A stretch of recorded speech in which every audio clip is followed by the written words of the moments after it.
Well, my officiating career kind of started as a mistake.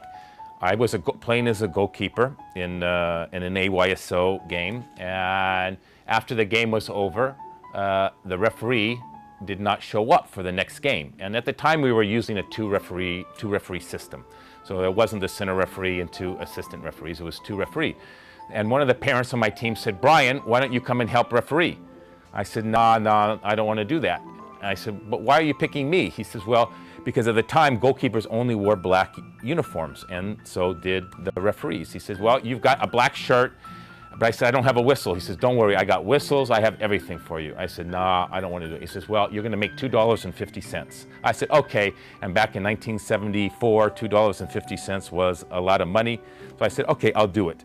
And from that first game, I don't know what it was. I think it was the challenge of being able to direct, these 22 players on a soccer field. From that point in time, I fell in love with refereeing. I remember I'm laying in bed one morning around 6 o'clock in the morning, and my phone rings and I pick it up, and it's Sunil Gulati, president of US Soccer, saying, "Brian, I'm just calling to let you know that your name has just been announced as one of the referees for the 2002 World Cup in Korea, Japan. Congratulations on behalf of US Soccer."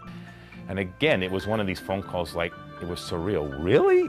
I can't believe that all these years of hard work really paid off.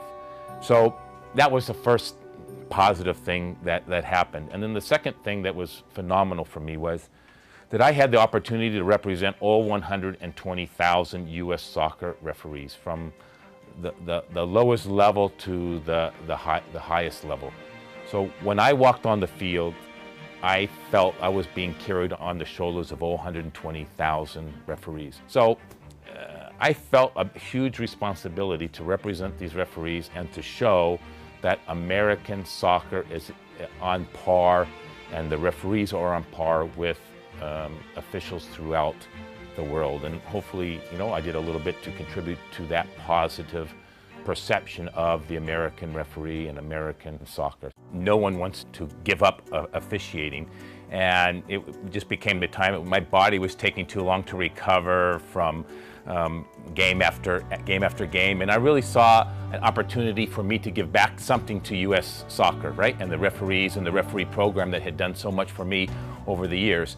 So it was difficult in that to put the whistle away, put the boots away was hard, but in another way it was a very positive thing for me, because I now had the opportunity to move to Chicago and work in the US Soccer referee program and give back to the program that gave me so much, gave me the opportunity to referee in the World Cup, be a FIFA referee for 15 years. So it was really a fantastic opportunity for me to really pass something along to the next up-and-coming level of referees.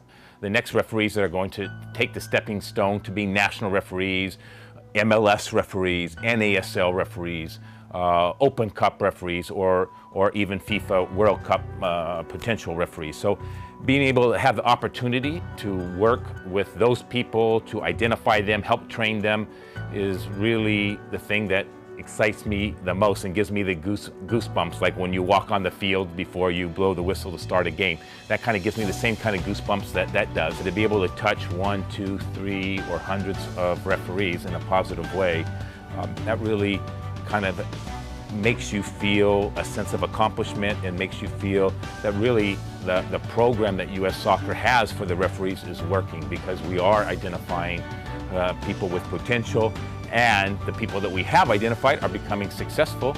So because they are being able to blow the whistle in Major League Soccer. So you have that sense of accomplishment, that sense of pride, and that these people appreciated the time and the effort that you put in to help them reach their goals.